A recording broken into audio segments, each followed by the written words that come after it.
Hello everybody and welcome back to Doki Doki Literature Club. It is 109 outside at 9 o'clock in the morning where I live, so yeah, given the choice between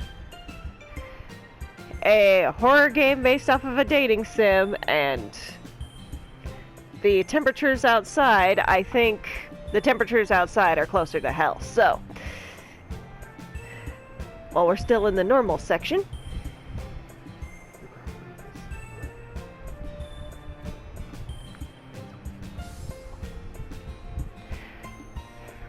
I am currently doing something out of the room, but I'll be back in the room to listen to my wife scream in terror.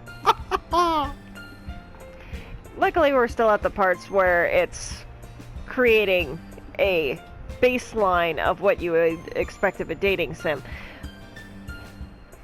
That way it's more impactful when shit hits the fan.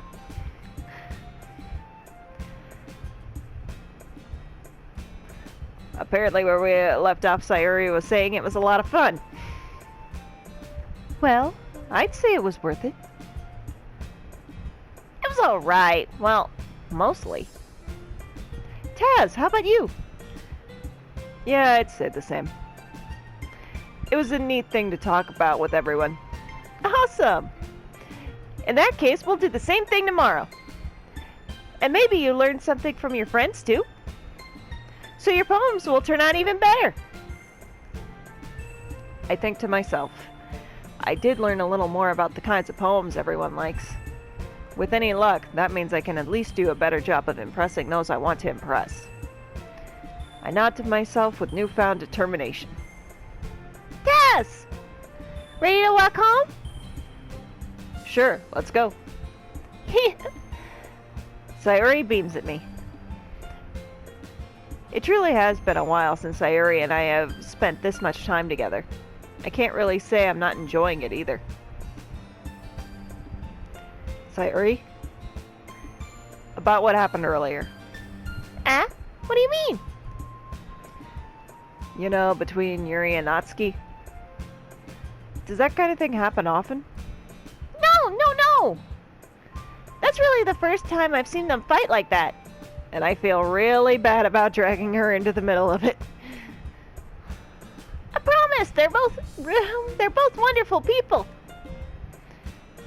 You don't hate them, do you? Wow, that's mountain out of a molehill thinking. No, I don't hate them. I just wanted your opinion, that's all. I can see why they'd make good friends with you. Phew. You know, Taz, it's nice that I get to spend time with you in the club. But I think seeing you get along with everyone is what makes me the happiest. And I think everyone really likes you, too. That's... Every day is going to be so much fun.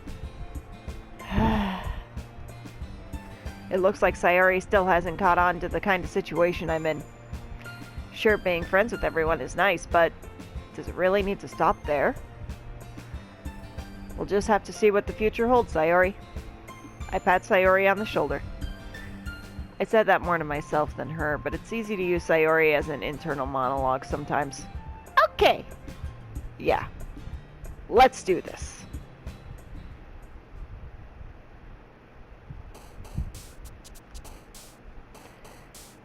Okay, so we arbitrarily chose Yuri as the love interest for the first go-around, so gotta pick profound words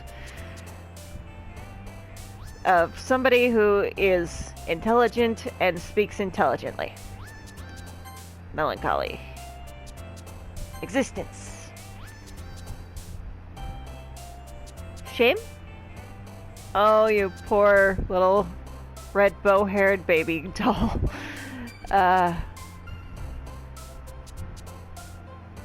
Promise. Frightening. Misfortune. Destiny? Inferno. Broken. Ah! Incongruent. Sensation. When the longest word in the word pool is marshmallow or headphones. I wonder who that's for. Natsuki. Eternity. Whirlwind. Intellectual. Flee. Crimson. Deep blood of the hurricane. Dark crimson. Philosophy. Landscape. Vivid. Childhood?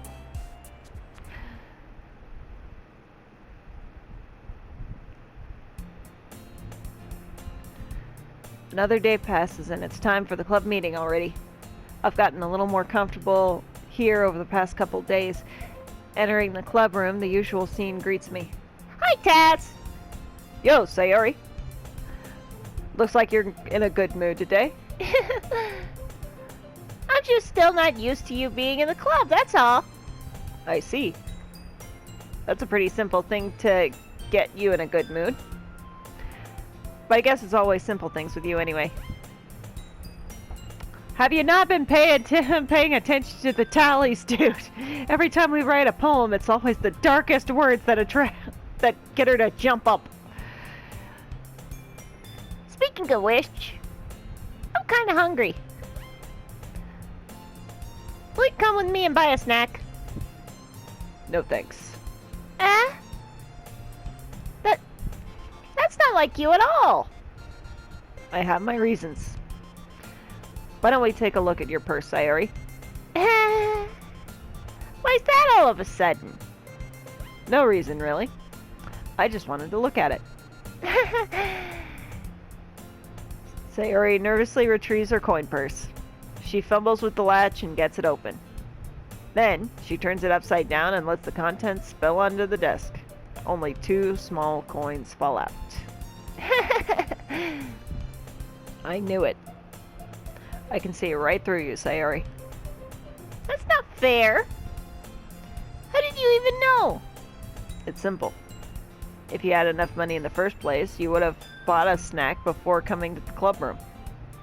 So either you're not hungry and wanted an excuse to take a walk, or you planned to conveniently forget that you spent all your money so that I would lend you some.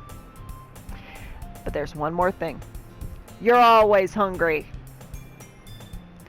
And so, that only leaves the one option. I give up. Don't make me feel guilty. If you feel guilty, that means you deserve to feel guilty. Logic? Yuri suddenly giggles. Eh? I didn't notice that she was listening in. Her face is in her book as always. I wasn't listening or anything. It was just something in my book. Yuri! Tell Taz to let me borrow some money. Don't get me involved like that, Sayori. Besides, you should only buy what you can reasonably responsibly afford. And frankly, after pulling a mischievous little stunt like that, your suffering is fair enough retribution.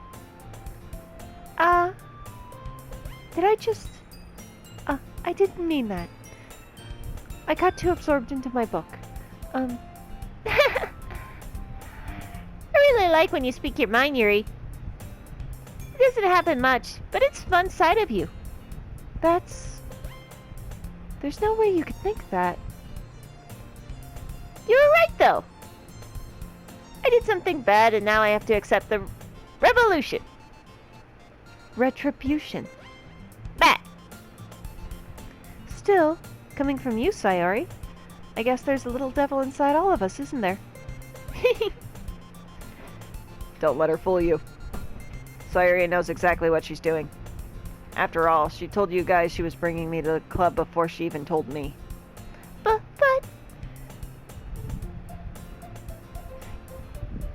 You wouldn't have come if it weren't for the cupcakes. So I had to trick Natsuki into making them.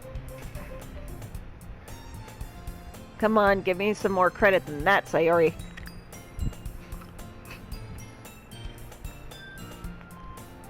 I have been fed popcorn. I apologize for the crunch.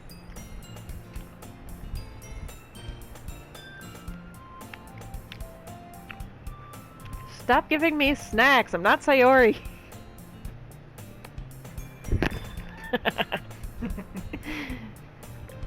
So apparently, stop giving me snacks means shove popcorn in my face. The whole bucket. The whole bucket.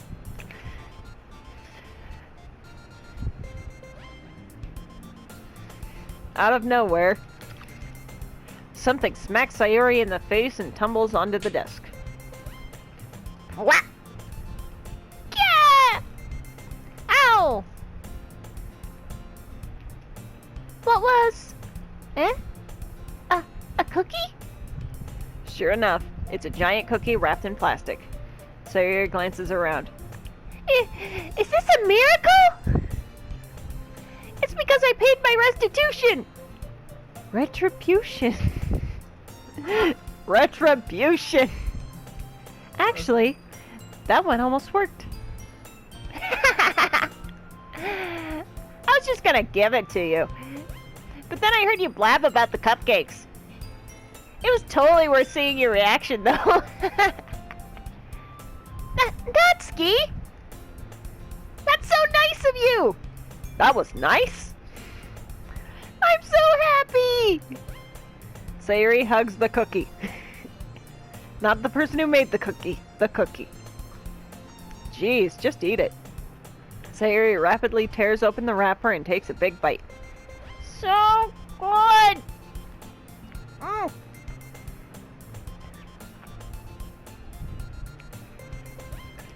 Sayori suddenly clasps her hands over her mouth. I bit my tongue! You're going through a lot over just one cookie.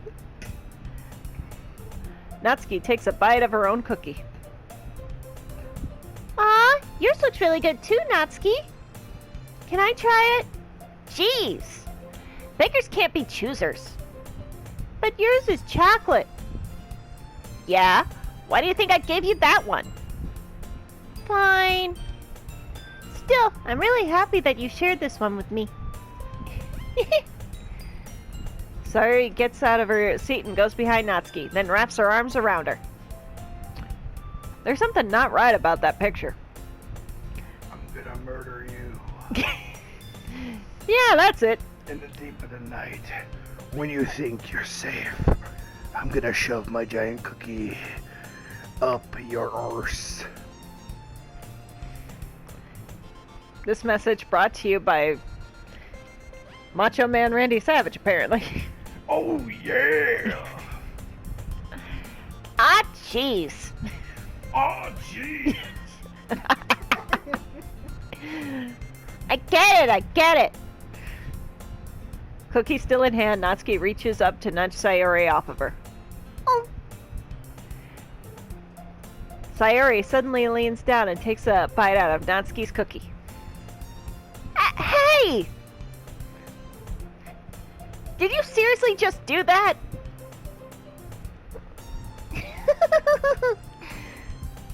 Oh fuck! Mouth full, Sayori trots away to safety. Yuri and I laugh as well. Jeez, you're such a kid sometimes. Monica, can you tell Sayori? Eh? Natsuki glances around. Monica isn't in the club room. Where's Monica anyway? Good question. Have any of you heard anything about her being late today? Not me. Yeah, I haven't either. That's a bit unusual. I hope she's okay. Of course she's okay.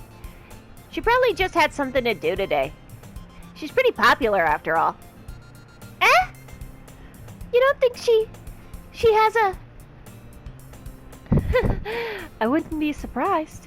She's probably more desirable than any of us combined. That's true. Excuse me? Suddenly, the door swings open. Sorry, super sorry. Ah, there you are. I didn't mean to be late.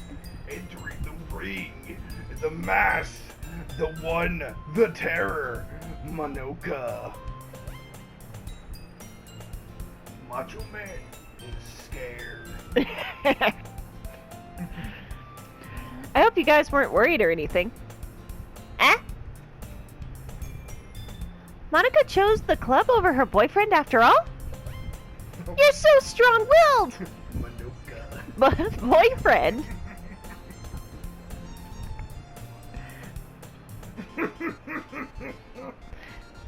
You're gonna stick to Manoka for a while, aren't you, babe? Manoka. Get fed popcorn. What on earth are you talking about? Monica quizzically glances at me. Never mind that. Well, what held you up anyway? Well, my last period today was study hall. To be honest, I kind of just lost track of time. That makes no sense, though. You would have heard the bell ring, at least. I must not have heard it since I was practicing piano. Piano? I wasn't aware that you played music as well, Monica. I don't really. I kind of just started recently. I've always wanted to learn piano. That's so cool! You should play something for us, Monica. That's... Monica looks at me. Maybe once I get a little bit better, I will. Yay! That sounds cool. This is brought to you by the movie Coraline. Because you see, Manoka is secretly Coraline's stepmother. The other mother? Yeah. Oh, jeez. Why'd you have to add that level of terror to this? Coraline. Making up a song about Coraline. What colors do you want, dear? Do you want black, red, blue? I'll sew them on your eyes. You could have pink, or maybe chartreuse, or vermilion, but then I might get jealous. Yeah, that sounds too much like her. Manoka. I'd also look forward to it. Is that so?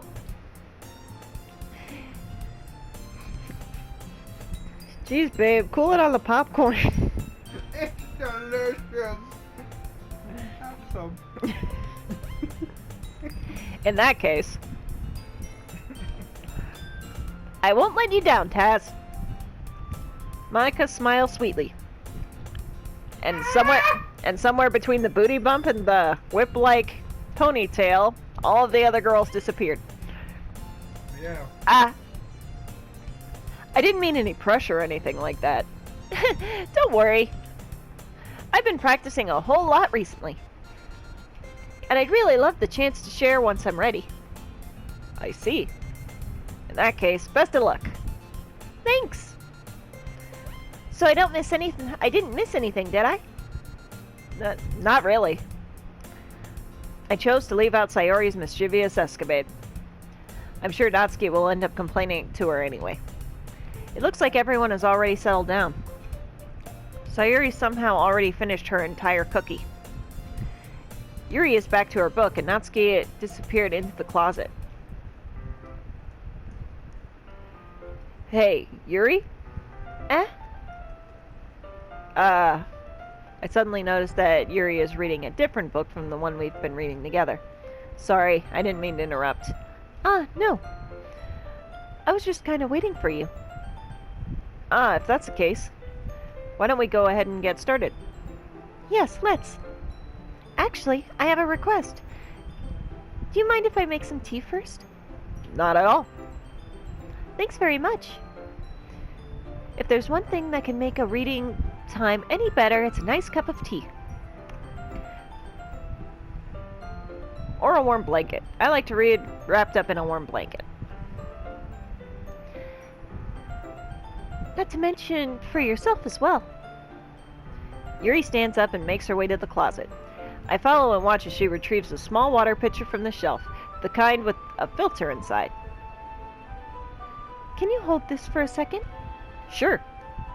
Yuri hands me the water pitcher and also fetches an electric kettle. I'm going to plug this in at the teacher's desk. Then we'll go get some water.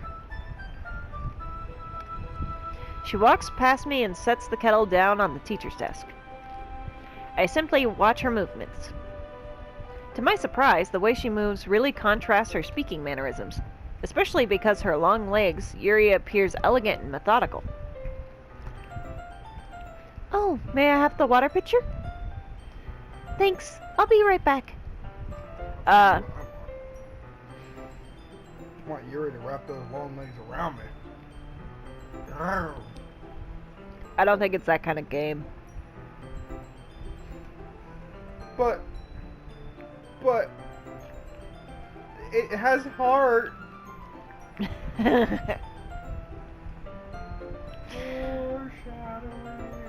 Foreshadowing.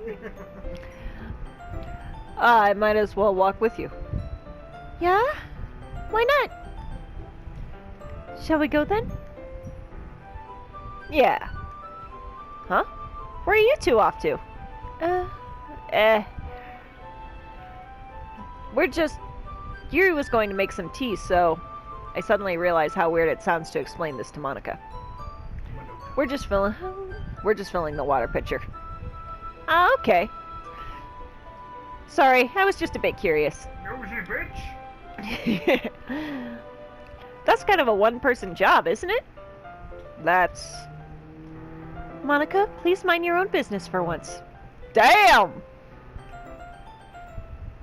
It was at this moment she knew. She fucked up. Or do you want to tell me there's something wrong with helping involve Taz in the club activities? My mouth gapes. Yeah, I had to pick my jaw off the floor. That just... From nervous to... Is that new? Hmm? Is that new?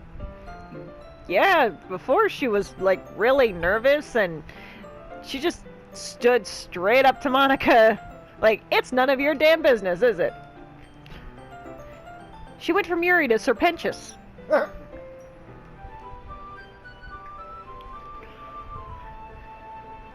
I suppose there's nothing wrong with that. Then let's go, Taz. Yuri quickly exits the room and I follow.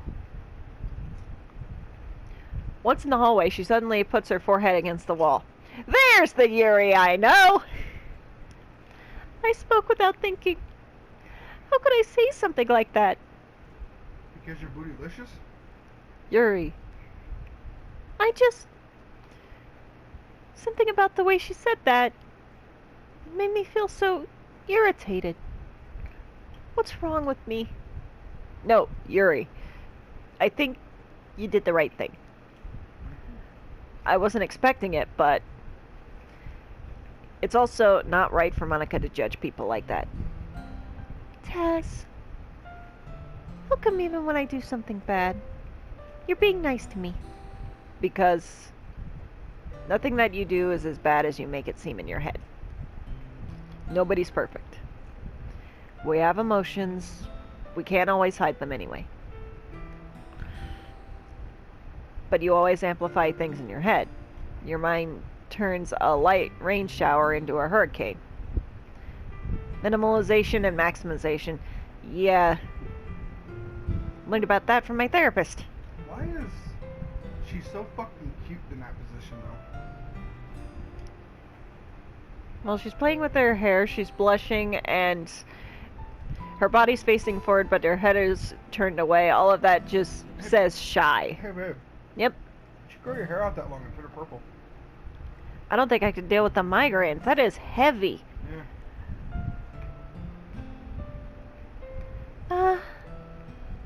No. Wouldn't you hate me for something as terrible as that? Why would I hate you? I can't hate someone for having emotions. What kind of friend would do that? Friend, you say? Yuri lifts her head.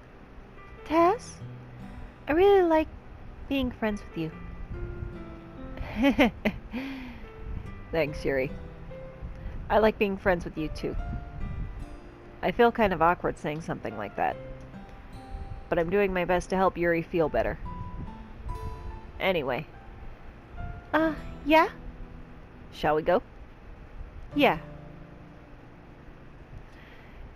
Yuri and I walk to the nearest water fountain. Once we fill up the water pitcher, we return to the classroom. Taz, do you like oolong tea? Yeah. Actually, yes. Yeah, oolong's one of my favorites because it's sort of like a fusion between black and green tea. Mm-hmm. It's a nice middle ground. It has a nice bitter but yet sweet taste to it. White tea is really good too. Kind of a lemony. Mm-hmm. Anything is fine. Very well. Yuri sets up the temperature on the kettle to 200 degrees. Now it's time to get the teapot. You really do this properly, don't you? Of course. I shouldn't do any less when I'm making tea for others. Even if I'm not an expert on tea or anything? In that case, you'll only be even more impressed. Perhaps I will. Yuri fetches the teapot and begins measuring the tea leaves. To my surprise, she even starts humming a little to herself.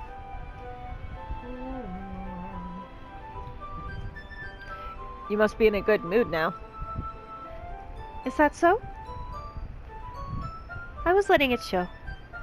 And you noticed. I was doing a bit of thinking, and I decided that I would try expressing myself a little bit more. It turns out it's not very hard for me to do. When it's you who's around, anyway. Ah.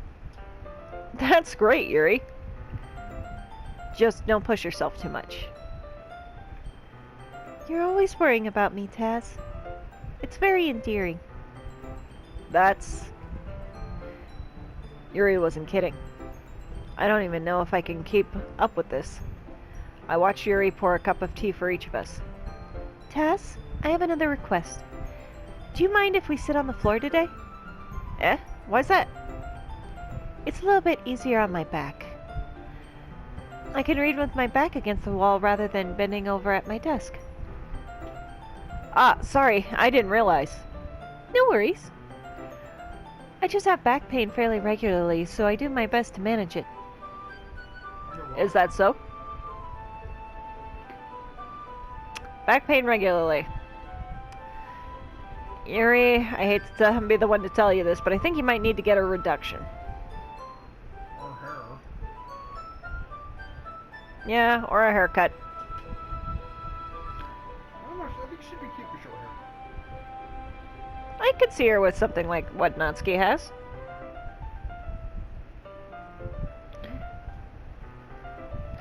I wonder why that is. It's most likely because your posture, right? Always hunched over like that while reading. Her tits. So she knows! Yes, I have terrible reading posture. So that's why we should sit on the floor. Fair enough. I'll go ahead and get the book. She wants to sit on the floor because she has a rack of problems.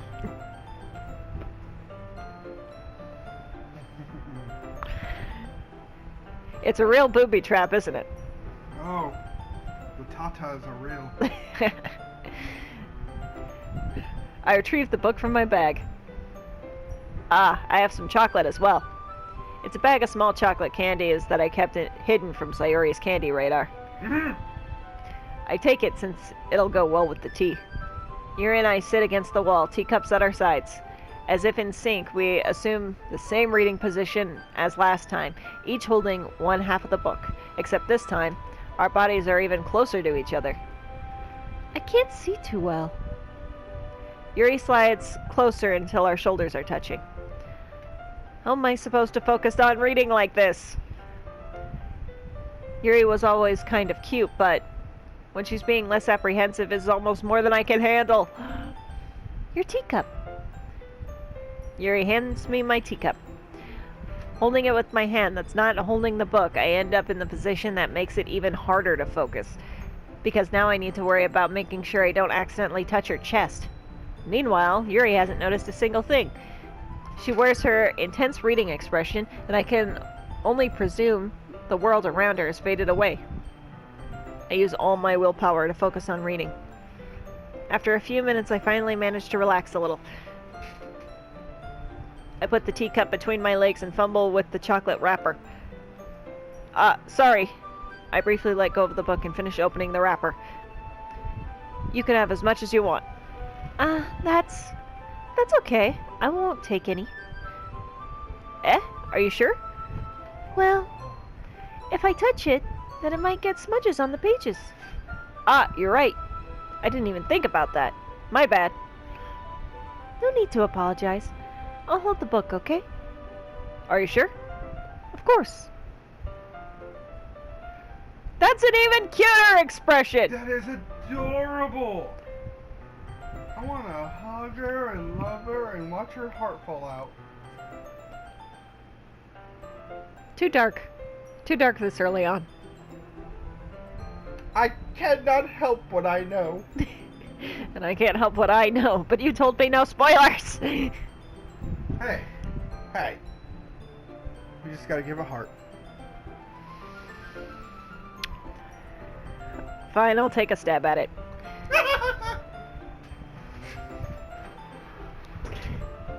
Yuri opens the book with both hands.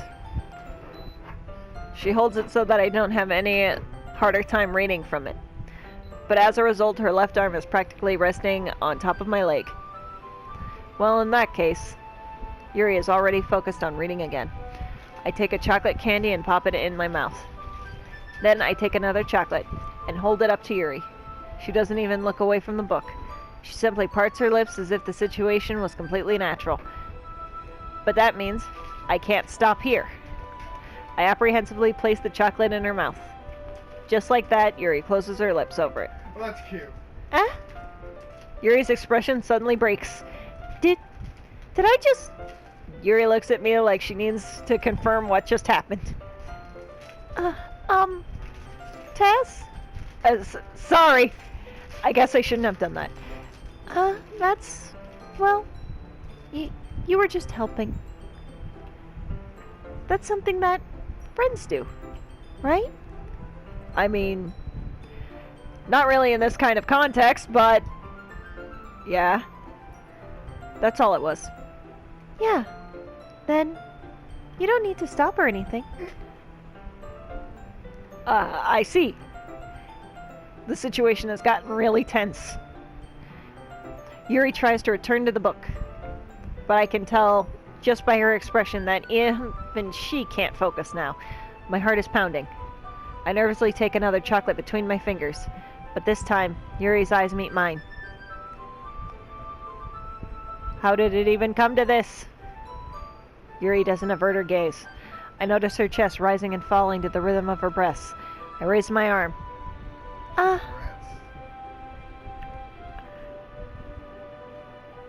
I swear I said breaths. You said breasts. Fuck! It's not like you said breasts to me. Like before, Yuri parts her lips, but it's different this time. I take the chocolate and place it in her mouth. I feel her hot breath on my fingers. Okay, everyone! Jesus, Monica! You interrupted the music and everything! I'm surprised there wasn't a DJ record scratch! Wah! See, that's what I'm saying. Yuri jolts back. It's time to share poems! Taz, you can help Yuri put away the tea stuff, right? Yeah, of course. Okay, thanks. The spell is abruptly broken. I'll take care of the cups. Yeah. Get a towel. Yeah, the floor is probably soaked by now. Yuri picks up the teacups from the floor. I pick up the bag of chocolates. In the end, we hastily clean up without so much as a word between us. I get the feeling this is something neither of us will have the courage to bring up. Who should I show my poems to first? Natsuki.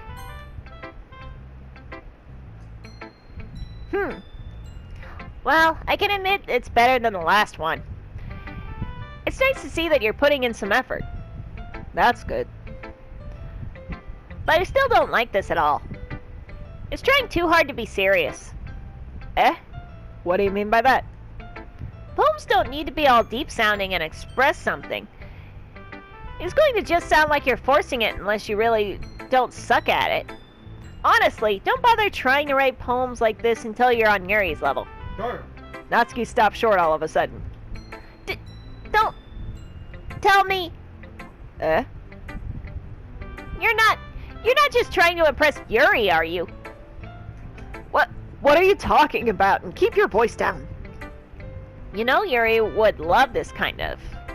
It's this angsty. Just because she's a talented writer doesn't mean I mean. Looks like I'm in trouble. I somehow struck a nerve, though what I did is beyond me. I am so done with you. Natsuki shoves the poem I handed her back over to me. Take your stupid poem. If you wrote it for someone else, just don't show it to me. Ouch. This is what I get for letting a younger girl step into my business. Unless I was a mind reader, I was destined to be in a world of pain from the start. At least Natsuki wasn't really the girl I was trying to impress in the first place.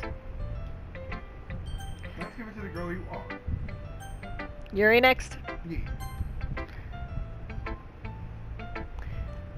Let's see what you've written for today. Yuri stares at the poem with a surprised expression on her face. Do you like it? Taz, this one might be even better than yesterday's. How did you even pick up on this so quickly? Just yesterday I was telling you the kind of techniques worth practicing. Maybe that's why. You did a good job explaining. I really wanted to try giving it more imagery. Yuri visibly swallows. Even her hands appear sweaty. I'm not used to this. Used to what? I don't know. You have several towels and one there. It's fine. Take your time. Yuri breathes and collects her thoughts. I know that Yuri likes to think before she speaks, so I offer the patience to her. Yeah, just being appreciated like this, I guess. It probably sounds really stupid, but seeing someone motivated by my writing, it just makes me really happy. Are you saying you've never shared your writing before? Yuri nods. Really? I don't believe it. I really only write for myself. And besides, people would just laugh at me. Catastrophizing. Do you really think that? Again, Yuri nods. Huh? Even your close friends? Yuri doesn't respond to that. I wonder why. Anyway, do you want to share the poem you wrote today? Yeah, I do. If it's with you. The Raccoon. I think she was trying to be a bit cuter, based on the title. It happened in the dead of night while I was slicing bread for a guilty snack. My attention was caught by the scuttling of a raccoon outside my window. That was, I believe, the first time I noticed my strange tendencies as as an ordinary human. I gave the raccoon a piece of bread, my subconscious well aware of the consequences, well aware that a raccoon that is fed will always come back for more. The enticing beauty of my cutting knife was the symptom. The bread, my hungry curiosity, the raccoon, an urge. Oh man, this reeks of addiction. The moon increments its place and reflects that much more light off of my cutting knife. I don't like how she's referring to it as a cutting knife. The very same light that glistens in the eyes of my raccoon friend. I slice the bread, fresh and soft. The raccoon becomes excited. Oh, perhaps I'm merely projecting my emotions onto the newly satisfied animal. The raccoon has taken to following me. You could say that if we've gotten quite used to each other. The raccoon becomes hungry, and more frequently, so my bread is always handy. Every time I brandish my cutting knife, the raccoon shows me its excitement. A rush of blood, classic Pavlovian conditioning. I slice the bread, and I feed myself again. Ow! Wait, what? Uh, You stabbed the raccoon? no, she was talking about cutting bread, and then, she mentions a rush of blood, classic Pavlovian conditioning. So the rabbit is excited at seeing the knife because the knife means food, but then she cuts herself, and then the excitement is still there. Then she slices the bread and she feeds herself. And it's like the cutting and the feeding is synonymous with each other, and it's as somebody who has struggled with self-harm, that is just uncomfortable to read. Tis be the fucked of the up. Yes, definitely the fucked of the up. Can I come into the out now?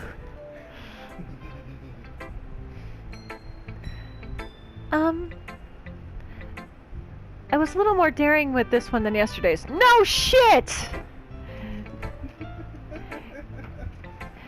Where's the button that lets me drag you kicking and screaming into a therapist's office? Or at least into another room. I can see that. It's a lot more metaphorical. And slightly direct. I don't know if it's my fault, but I can't begin to imagine what this poem is about. You're oblivious. That's right. It's a bit closer to my preferred writing style, using the poem as a canvas to express vivid imagery and conveying emotions through them. Yeah, if I take it at face value, then I can't even figure out what it's supposed to mean. Well, I think it's something that different people can relate to in their own way. I wanted to express the way it feels for me to indulge in my more unusual hobbies. Unusual, unsafe, harmful.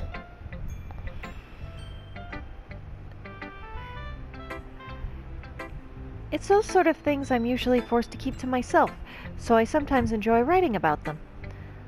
Why do you keep them to yourself? Because they're embarrassing. Because it doesn't cut it. Yeah, it doesn't cut it.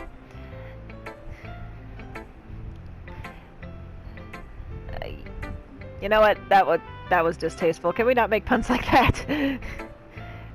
At least not this early on. Like, when it gets crazy, fine. Now it's just sad.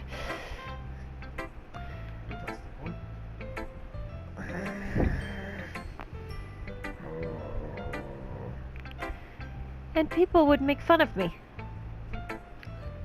I don't want to make fun of you. That's kind of the point of this discussion. I want to get you help. I want to call 911 and have you locked in a therapist center that actually has a good grade to it.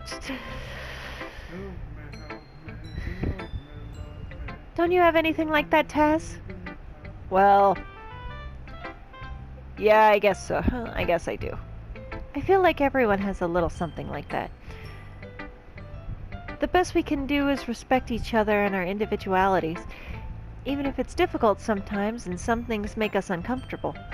After all, if I hadn't learned to embrace my own weirdness, I would probably hate myself. I might be ranting a little bit now, but I'm glad that you're a good listener. You're good at a lot of things. Writing, listening. There really aren't many people like you, Taz. That's exaggerating a little. That's exaggerating a little bit. It's just how I feel. I never thought I would feel so comfortable sharing my writing, but now I almost feel like I look forward to it. It's just a really nice feeling. And you're to thank for that. It's nothing, really. Yuri smiles sincerely at me. Just for a moment, her timidness seems to disappear. Who should I show my poem to next? You know what? I need a break after that. I'm gonna go to Monica and her fourth wall breaking poetry. Hi again, Taz. How's the writing going? Alright, I guess. This bitch brings up the fact that I was playing rad. I'm out. If she brings up how many trophies I've earned on Dishonored, I'm out. I'll take that. No, you won't. Take shit. As long as it's not going bad, I'm happy that you're applying yourself. Maybe you'll come up with a masterpiece. I wouldn't count on that. You never know. Want to share what you wrote for today? Sure, here you go. I give my poem to Monica. Alright. This one's good. It feels like you're not only getting more comfortable with your style, but the imagery is better than the last one I read. Just wondering, but have you been finding inspiration in Yuri's writing style? I guess so. You can't deny that she's talented. Yeah, totally. I think her poems are the most romantic. That's the best way to describe it. She's like a totally different person when she picks up a pen. I noticed that too. Funny thing, Gothic writing and romantic writing are very similar in the fact that they treat the setting as a separate character. So in a Gothic horror, when bad things are happening, it's dark and it's stormy. And in a romantic story, when things are going well, it's bright and sunny. So they work off of the same thing, just to achieve completely different effects. Gothic doesn't really focus on the happiness, and romantic doesn't really focus on the dreary. That's the biggest contrast between them.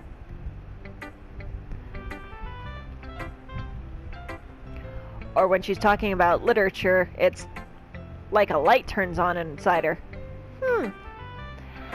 Sadly, it's hard to get much personal conversation out of her. Trust me, I've tried. Who knows what's going on inside that head of hers? I don't want to know. After that last poem, I don't want to know anymore. I just want to get her help. I hope you don't mean that in a bad way. No, of course not.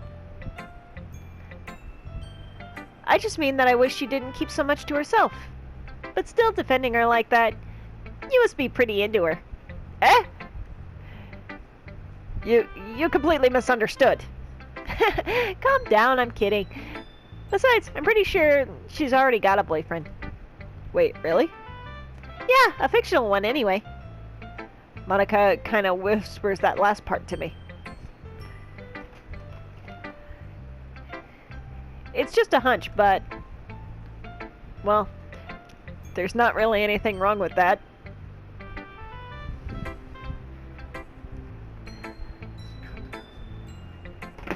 Oh, well, I know. I was just saying... but anyway, you want to read my poem now? I like the way this one turned out, so I hope you do too. Alright, let's take a look. Save me. Oh, joy, did I make a mistake?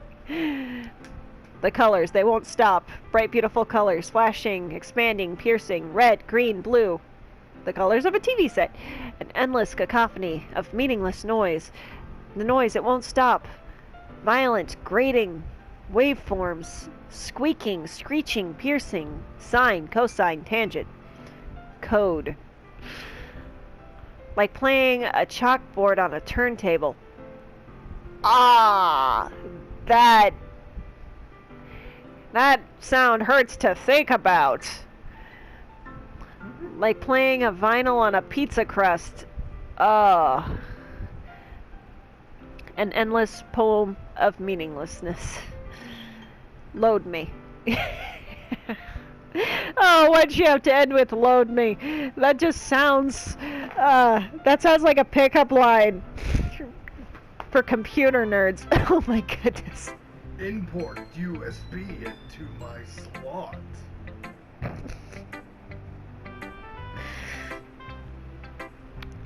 Download your hard drive onto my mainframe.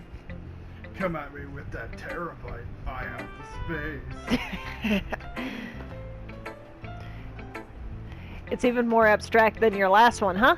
I guess it's just the way I write. I'm sorry if you don't like it. No, I never said that. It's just a kind of thing I've never really seen before, I guess. I kind of like playing with my space on the paper. Choosing where and how to space your words can totally change the mood of the poem. It's almost like magic. Yeah, Ellen Hopkins does a pretty good job with the space in her poems. I especially like the ones where words are separated so that they make a separate sentence from the narrative, and it fits. The way I wrote the lines really short makes it feel like they're trying to speak over the noise. I see. It's still hard for me to tell what it's about, though. Sometimes asking what a poem is about is the right question. A poem can be as abstract as a physical expression of a feeling, or a conversation with the reader. So putting it that way, not every poem is about something. Anyway, here's Monica's writing tip of the day. Sometimes you'll find yourself facing a difficult decision. When that happens, don't forget to save your game. You never know when you might change your mind, or when something unexpected may happen. Wait, is this tip even about writing? What am I even talking about? That's my advice for today. Thanks for listening. I just got writing advice from Deadpool.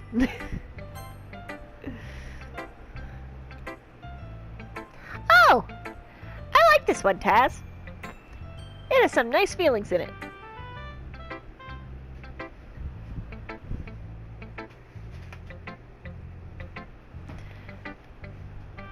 Ah, I'm glad. Does that mean it's better than yesterday's? Let me think. I don't know. I guess I like them both. That's not very helpful, you know? Well, I'm not very good at figuring out if poems are good or bad. But that's why I just go by my heart. If it makes me feel things, then it must be a good poem. I'm not sure that's exactly how it works. Then again, I guess conveying feelings is a pretty important part of this whole thing. Yeah, maybe. Honestly, I don't even know what kind of writing you like in the first place.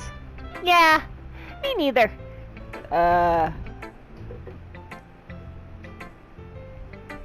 Why don't you at least try giving it some thought? Aw, you want to write something for me? That's so sweet. Yeah, right. But you're always thinking about other people. You need to think about yourself once in a while. Advice for everyone!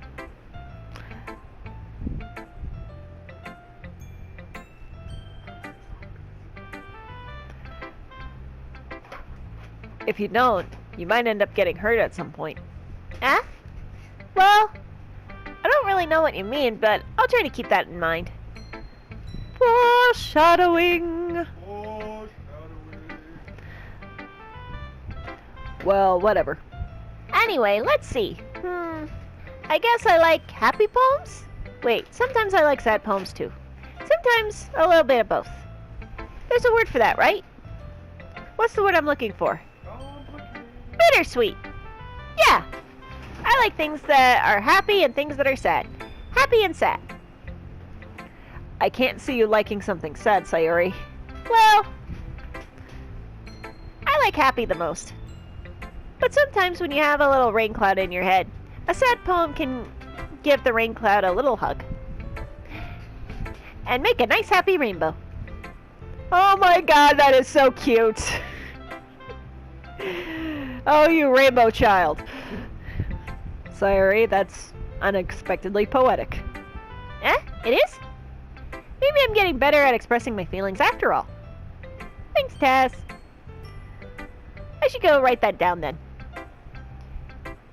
You can read my poem now, okay? Bottles. I pop off my scalp like the lid of a cookie jar.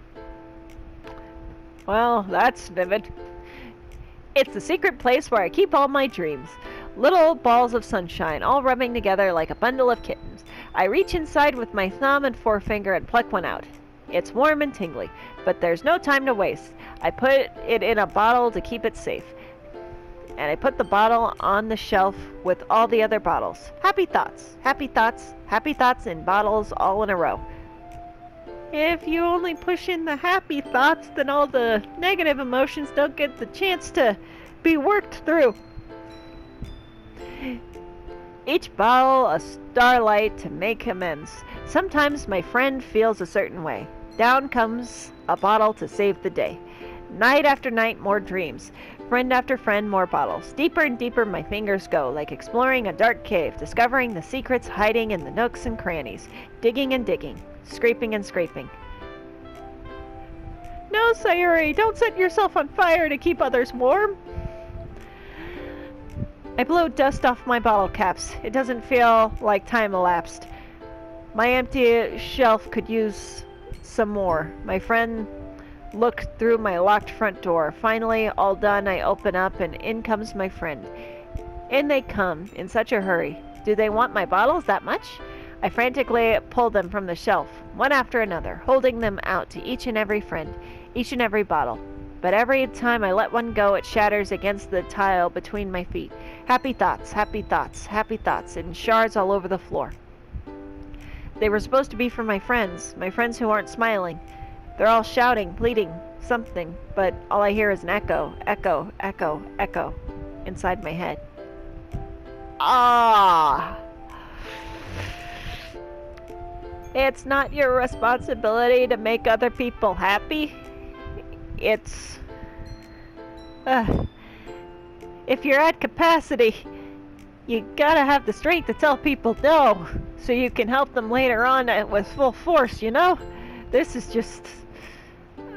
this is a cry for help.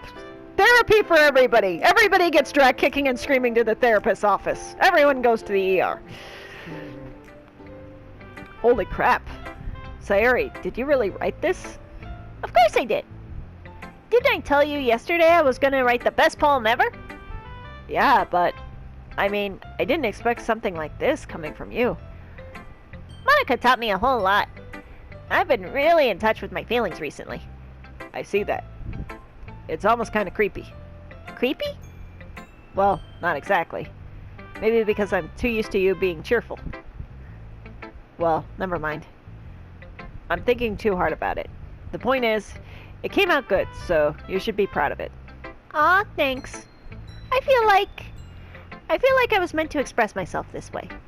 It even helps me understand my own feelings a little bit better. Writing is like magic. You've gotten pretty passionate about this, huh? I hope you keep it up. Yeah! Writing's the best. I'm gonna keep writing until I die. Oh! Oh, Sayuri with the gut punch. That was a cheap shot. Don't get ahead of yourself. Sayuri has always had a habit of getting obsessed with something before dropping it no more than a week later. I wonder if this is one of those times. But seeing the passion in her eyes, it's hard for me to be pessimistic. Okay, everyone. We're all done reading each other poems, right? I have something extra planned today, so if everyone could come sit in front of the room. Alright, so we're going to leave it here. This is my husband Taz the Dragon's channel. Let the darkness consume you, and I'm gonna need a mental health break.